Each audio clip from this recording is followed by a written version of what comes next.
నమస్కారం ఈటీవీ 360కి స్వాగతం ముందుగా ప్రధాన అంశాలు ఇంటర్ బోర్డు తీరుపై నిరసనల వెల్లువ విద్యార్థి సంఘాల ముట్టడి ఉద్రిక్తం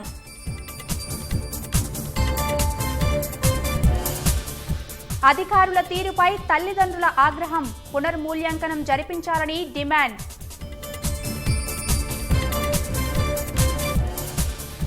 కాళేశ్వరం ఆరో ప్యాకేజీ సర్జిపూల్లో పూర్తయిన తనిఖీలు ఎలాంటి లీకేజీలు లేవని గజ ఈతగాళ్ల నిర్ధారణ పరిషత్ తొలి విడత ఎన్నికలకు నోటీస్ విడుదల నామపత్రాలు దాఖలు చేస్తున్న అభ్యర్థులు మూడో విడత సార్వత్రిక ఎన్నికలకు సర్వం సిద్ధం రేపటి పోలింగ్కు ఈవీఎంలతో తరలుతున్న సిబ్బంది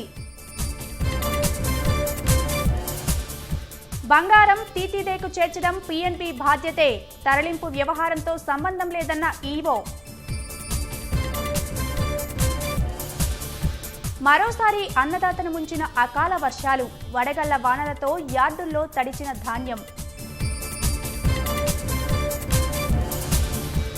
శ్రీలంక పేలుళ్లలో 290కి చేరిన మృతుల సంఖ్య చనిపోయిన వారిలో 6 భారతీయులు